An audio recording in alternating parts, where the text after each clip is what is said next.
ಆತ್ಮೀಯ H16 news ಅರ್ಥಾತ್ ಹೇ ಸೀತಾರಾಮ್ಗೆ ಸ್ವಾಗತ. ನಾನು ನಿಮ್ಮವ MI ಅಥವಾ ಮಲ್ಲಪ್ಪ ಜೋತಾವಾರು. ಆದ್ಮೇಲೆ ಈಗ ತಾವು ದಿನ ಸುದ್ದಿಗಳನ್ನ ಅದರ ಜೊತೆಗೆ ವಿಶೇಷತೆಗಳನ್ನ ನೋಡ್ತಾ ಹೋಗಿ ವಿಶೇಷ ಈ ಮೊದಲನೇ ಸುದ್ದಿಯನ್ನು ನೋಡಿ.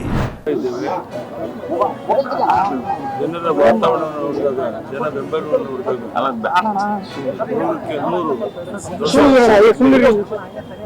ಅಭ್ಯರ್ಥಿ ಗೆದ್ದೇ ಗೆಲ್ತಾರೆ ಅನ್ನೋಂಥ ವಿಶ್ವಾಸ ನನಗಿದೆ. Today response was very good.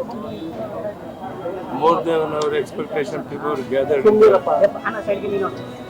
rally, and we are going to win Davangere and also Bagalkot.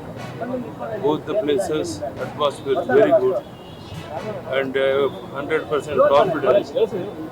Because of Narendra Modi's leadership, people are appreciating like anything, and the entire world is appreciating Narendra Modi's performance.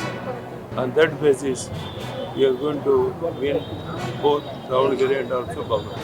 Sir, do you think this is a directional poll for 2028 assembly elections? ಈ 2028 ಚುನಾವಣೆಗೆ ಇದು direction ತೋರಿಸುತ್ತಾ sir? ನೋಡೋಣ, ಫಲಿತಾಂಶ ಯಾವ ಅಂತರದಲ್ಲಿ ನಾವು ಎರಡು ಗೆಲ್ತೇವೆ ಅನ್ನೋದ್ರ ಆಧಾರದ ಮೇಲೆ ಹೋಗುತ್ತೆ. ಒಂದಂತೂ ನಿಶ್ಚಿತ, ಜನ ಈ ಸರ್ಕಾರದ ಬಗ್ಗೆ ಬೇಸತ್ತಿದ್ದಾರೆ, ಆಕ್ರೋಶಗೊಂಡಿದ್ದಾರೆ. ಭ್ರಷ್ಟಾಚಾರ ತಾಂಡವಾಡ್ತಾ ಇದೆ ಅನ್ನೋ ಭಾವನೆ ಎಲ್ಲರೂ ಮೂಡಿದೆ. ಅಭಿವೃದ್ಧಿ ಕಾರ್ಯಗಳು ನಿಂತಿದೆ. ಎಲ್ಲಕ್ಕೂ ಸಹ ಜನ ತಕ್ಕ ಉತ್ತರವನ್ನು ಕೊಡುವಂಥ ಒಂದು ಅವಕಾಶ ಎರಡೂ ಕ್ಷೇತ್ರಕ್ಕೆ ಸಿಕ್ಕಿದೆ. ಜನ ಅದನ್ನು ಸದುಪಯೋಗ ಮಾಡಿಕೊಂಡಿದ್ದಾರೆ ಅನ್ನೋ ವಿಶ್ವಾಸ. Thank you. ದಾವಣಗೆರೆ ದಕ್ಷಿಣ ಕ್ಷೇತ್ರದ ನಾಮಿನೇಷನ್ಗೆ ಇವತ್ತು ಬಂದ್ವಿ. ಮಾನ್ಯ ಮುಖ್ಯಮಂತ್ರಿಗಳು, ಉಪಮುಖ್ಯಮಂತ್ರಿಗಳು, ನಮ್ಮ ಮಲ್ಲಿಕಾರ್ಜುನ್ ಸಾಹೇಬರು ಮತ್ತು ಸಮರ್ಥ್ ಅವರು ನಾಮಿನೇಷನ್ ಹಾಕಕ್ಕೆ ಹೋಗಿದ್ದಾರೆ. ನನಗೆ 100% ಭರವಸೆ ಇದೆ, ಸಮರ್ಥ್ ಅವ್ರು ಗೆಲ್ತಾರೆ.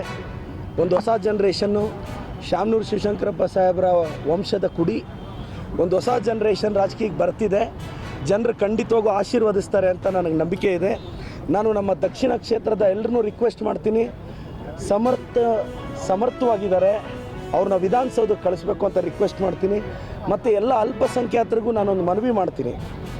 ಅಲ್ಪಸಂಖ್ಯಾತರ ಬಗ್ಗೆ, ಮೈನಾರಿಟೀಸ್ ಬಗ್ಗೆ, ಮುಸ್ಲಿಂ ಸಮುದಾಯದವರ ಬಗ್ಗೆ ನಾನು ಸೇರಿದಂತೆ ನಾವು ಕಾಂಗ್ರೆಸ್ ಪಕ್ಷದವರು ಯಾವತ್ತೂ ನಿಮ್ಮ ಜೊತೆ ಇದ್ದೀವಿ, ನಿಮ್ಮ ಜೊತೆ ಖಂಡಿತವಾಗೂ ಇರ್ತೀವಿ.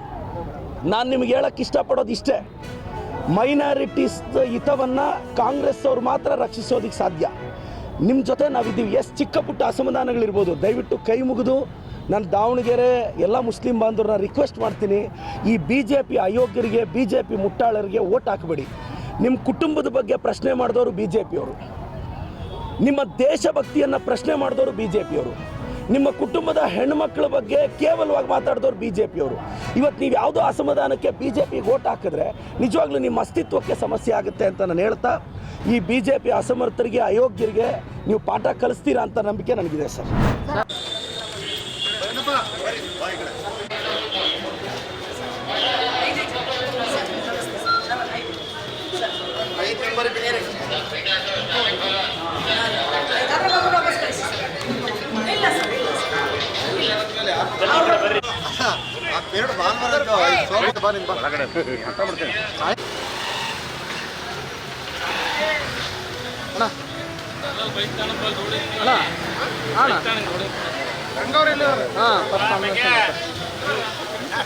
ಅಣ್ಣ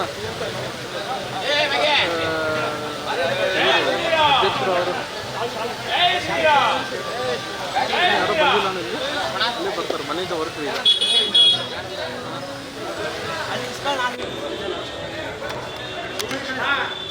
ಅದೇ ಒಂದೇನು ಹೋಗತ್ತಾ ಅಂತೀವಿ.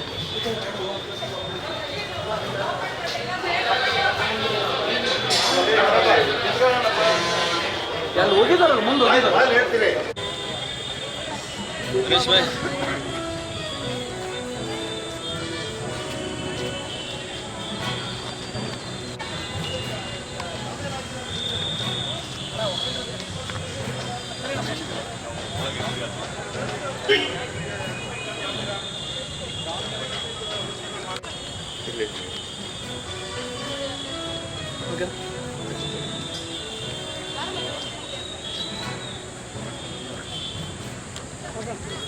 ಬರ್ರಿ.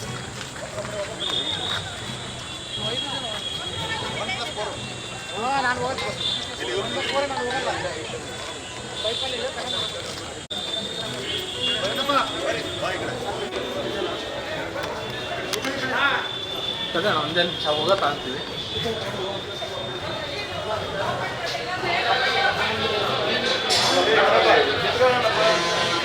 ಅಲ್ಲಿ ಹೋಗಿದಾರಲ್ಲ, ಮುಂದೆ ಹೋಗಿದಾರೆ.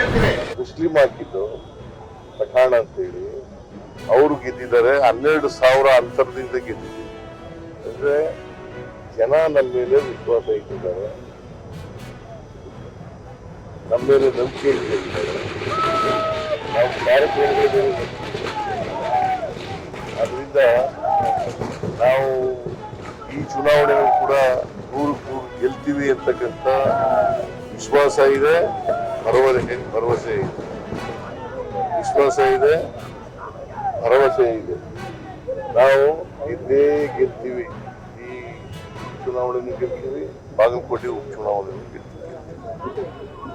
ನಾವು ಈಗ ಇದಾದ್ಮೇಲೆ ಇಲ್ಲಿ ನಾಮಿನೇಷನ್ ಹಾಕಿದ ಮೇಲೆ ಬಾಗಲಕೋಟೆಗೆ ಹೋಗ್ತಾ ಇದ್ದೀವಿ. ನಾನು DK ಶಿವಕುಮಾರ್ ಅವರು ಮತ್ತೆ ನಮ್ಮ ಗೋಪಿನಾಥ್ ಅವರು, ಜನರಲ್ ಸೆಕ್ರೆಟರಿ AICC, ಆಮೇಲೆ ಅವರು ಕೂಡ ಹೋಗ್ತಾ ಇದ್ದೀವಿ. ಅಲ್ಲೂ ಕೂಡ ನಾಮಿನೇಷನ್ ಹಾಕ್ತೀವಿ. ಮತ್ತೆ ಇಲ್ಲಿ ಬರ್ತೀನಿ ನಾನು ಕ್ಯಾಂಪೇನ್ಗೆ, ಕ್ಯಾಂಪೇನ್ ಮಾಡಲಿಕ್ಕೆ, ಚುನಾವಣಾ ಪ್ರಚಾರ ಮಾಡಲಿಕ್ಕೆ. ಮೋಸ್ಟ್ ಲೈಕ್ಲಿ 1ನೇ ತಾರೀಕು 2ನೇ ತಾರೀಕು ಬರ್ತೀನಿ. ನಾನು ಬಂದು ಎಲ್ಲ ಜನರನ್ನ ಭೇಟಿ ಮಾಡಿ ಅವರ ಮತವನ್ನ ಯಾಚಿಸ್ತಕ್ಕಂಥ ಕೆಲಸವನ್ನ ಮಾಡ್ತೀನಿ. ಸರ್, ಬಿಜೆಪಿ ತಾವೆಲ್ಲ ಇಲ್ಲಿವರೆಗೆ ಸುದ್ದಿಗಳನ್ನು ನೋಡಿದಿರಿ, ಜೊತೆಗೆ ವಿಶೇಷ ಘಟನೆಗಳನ್ನು ಸಹ ನೋಡಿದಿರಿ. ಅದು ನಿಮಗೇನು ಅನ್ನಿಸ್ತು? ನಿಮಗೆ ಲೈಕ್ ಮಾಡಿರಿ, ಶೇರ್ ಮಾಡಿರಿ, ಕಾಮೆಂಟ್ ಮಾಡಿರಿ, ಜೊತೆಗೆ ಸಬ್ಸ್ಕ್ರೈಬ್ ನಿಲ್ಲಿಸ್ಬೇಡ್ರಿ. H16 ನ್ಯೂಸ್ ಅರ್ಥಾತ್ ಸಿದ್ದರಾಮಯ್ಯ ಸತ್ಯದ ಕೈಗನ್ನಡಿ ವಂದನೆಗಳು.